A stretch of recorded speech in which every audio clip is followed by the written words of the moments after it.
Une fois, j'ai pris le bus de nuit. J'ai pris le bus de nuit, il y avait un monsieur un peu fou qui monte dans le bus de nuit. Et vous voyez, il me dit, est-ce que t'as un gars? Et ça, moi, je reconnais. Ça, tu vois, ça, c'est de l'harcèlement de bus de nuit. Je reconnais. Donc moi, j'ai une tactique pour contrer ça. J'ai dit, oui, j'ai un gars. Il m'a dit, dis la vérité. J'ai dit, j'avoue, j'en ai pas. Il m'a dit, voilà, et arrête de mentir maintenant. Et il est juste parti.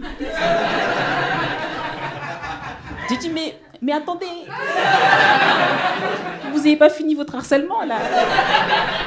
J'ai réalisé quand même 18 ans de couple, je crois qu'en fait on s'embrouille, mais c'est un art de vivre. La dernière fois on fait un restaurant à 4. Et forcément, à un moment le ton il est monté. Non mais vous allez me comprendre, on est au restaurant. Je dis à mon mec, chérie, moi je prends une 4 saisons, ça te dit, tu prends la truffe et comme ça on partage. Il me dit non. Je dis excuse-moi, t'as pas compris, t'auras la même quantité. C'est juste qu'on fait moite-moite, du coup c'est bigou. Il me dit oui, mais non. Excuse-moi, chérie, en fait, on est au restaurant. C'est un moment de partage. Voilà. Donc pourquoi pas partager? Il dit oui, mais moi je suis au restaurant, j'aime bien manger. Moi je suis là pour manger, ma petite pizza.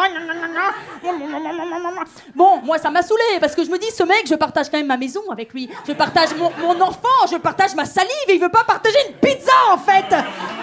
Donc je lui dis en fait à un moment, il va falloir qu'on se comprenne.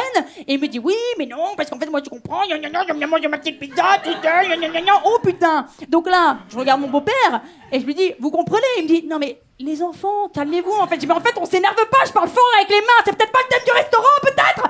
Bon, vous me comprenez? Ben oui. Donc, moi... Ensuite, bon, j'ai obtenu gain de cause à moitié, du coup, j'ai partagé ma pizza avec ma belle-mère, voilà. Mais j'avais ma pizza bigou, voilà.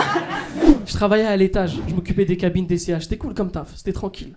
Juste un jour, il y a une femme qui est montée avec une petite robe pour l'essayer, et moi, quand je l'ai vue arriver, je savais elle allait pas rentrer dedans. Ça a commencé comme ça, l'histoire. Faites pas les gros yeux, j'ai rien dit de mal. J'ai juste fait des calculs, on a le droit de calculer aujourd'hui ou ça, on n'a plus le droit? Tu sais, je pouvais pas lui dire frontalement, madame, vous allez pas rentrer dedans. Ça se fait pas, je peux pas faire ça. J'ai mis des indices. Subtils. Je lui ai dit, madame, vous avez combien d'articles là? Elle m'a dit 1. J'ai dit, tu peux en prendre 2 si tu veux. Trop subtil. Elle m'a dit, non, c'est bon. Je dis, bah vas-y, hein, si c'est bon. Fonce, belle gosse. Elle prend la robe, elle me dit, je vais dans quelle cabine? Je dis, oh, va dans celle que tu veux, ça va rien changer, je te jure. Va dans la grande, fais-toi un kiff, mets-toi bien, hein. Tu sais, elle prend la robe, elle revient 2 minutes après, elle me dit, excusez-moi monsieur, j'ai galéré à mettre la robe. Je dis, mais je t'ai dit 2 ou je t'ai pas dit 2? Puis tout à l'heure, t'en fais 4 ta tête, là. Elle me dit, est-ce que vous pouvez venir m'aider, s'il vous plaît? Je dis, non, moi je fais pas ça, là, des trucs comme ça, je fais pas. Je dis, non. Mais elle insiste. Tu sais, elle insiste que je me sens obligé de lui dire. Je sais pas si vous faites ça aussi quand vous essayez d'être sincère, vous chuchotez. Et je dis, madame, ça va pas passer. Elle me dit, si, ça va passer. Jamais de la vie. Elle m'a dit, monsieur, je connais mon corps, ça va passer. Je lui dis, madame, je connais la robe, ça va pas passer. Tous les deux, on connaît des trucs. Bataille, on fait quoi? Ma mère, elle fait des colibitelles, elle adore. Elle fait plein de colibitelles. Elle veut qu'on garde des cartons, c'est son truc en ce moment. Dès qu'il y a un carton, elle dit, mets-le de côté, on s'en met. Je jure, le soir, mon père, elle a fumé un paquet de cigarettes, elle a dit, mets-le de côté. Et je te jure, elle prend son rôle à cœur, elle fait vraiment des super emballages, elle fait même des mots pour les clients. Je vous ai fait des mots, quoi. Je dis, mais c'est quoi la prochaine étape? Tu vas mettre du parfum sur le truc? Elle m'a dit, c'est déjà fait. J'ai vidé le parfum, mais j'ai gardé la boîte au cas où. Pareil, la dernière fois, j'étais chez l'ophtalmo à Saint-Denis. Ça, c'était marrant, ça. Tu sais, le truc positif, c'est que j'avais une bonne vue. Mais la visite, elle s'est passée trop vite. Tu sais, le gars, il me sort un tableau, il me dit, cache ton œil, je cache, lis les lettres, je commence à lire. Il y avait 4 lettres. OQTF. Il y a un message là derrière, monsieur. Voilà, 10 sur 10, t'as très bien compris le message. Voilà. OQTF, tout le monde voit ce que ça veut dire. OQTF, tout le monde est au courant.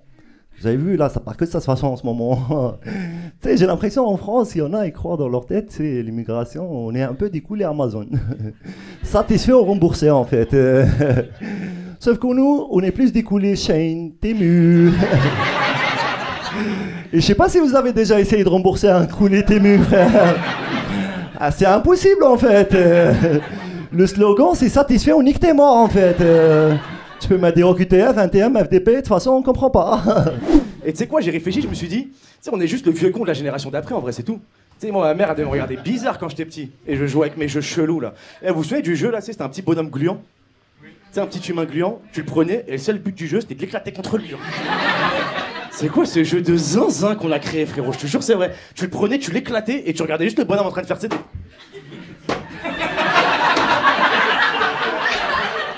un jeu de Gaulle, mon frère, je te le c'est vrai. Mets-toi 2 minutes dans la peau du petit bonhomme. Oh, l'enfer que c'est, frérot. T'imagines, toi, ton seul taf toute la journée, c'est de te faire éclater, frère. T'es là. Rire pas. Oh, les jeux de Gaulle, mon, qu'on avait quand on était petit. Tu sais, j'ai réfléchi à un jeu, c'était N-Spinner. Vous vous souvenez du N-Spinner? Ouais? T'as connu, toi, le N-Spinner? Non, non, tout. Toi, t'as connu les osselets, frérot. Pendant la guerre, carrément, il y avait des missiles qui passaient et tout. T'entendais Vous aimez bien, vous, Paris, globalement? C'est un petit oui, quoi. C'est vrai que c'est une ville très critiquée dans la France entière, et c'est vrai, les gens sont un peu énervés à Paris. Mais moi, ce que j'aime dans Paris, c'est qu'il y a de tout. C'est vrai, il y a un spectre des possibles en termes d'humanité qui est fou, quoi. Tu peux trouver des gens qui te ressemblent dans cette ville, il y en a pour tous les goûts.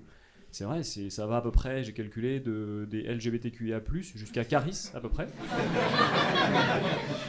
T'as toute l'humanité là-dedans. Normalement, il y a tout le monde, hein, c'est sûr. Ça va de je me sens pansexuel non binaire à je me sens comme dans la chatte à ta mère, à peu près, c'est ça. C'est ça le... Il y a tout le monde là-dedans. Et tout le monde cherche son groupe, le besoin d'appartenance, c'est fondamental. Tout le monde cherche son groupe, c'est vrai, sa petite tribu, même Caris. Moi, derrière la phrase de Caris, je me sens comme dans la chatte à ta mère, j'entends un besoin de lien derrière cette phrase. Il cherche des gens qui se sentent comme lui, et après ils peuvent échanger, mais toi, comment tu te sens exactement dans la chatte à ta mère? Et ils échangent, et il y a un partage d'émotions, et on est heureux, c'est le sens de la relation humaine, tout est là, hein, je pense. Voilà, c'est pour ça que je quitte pas Paris, en gros.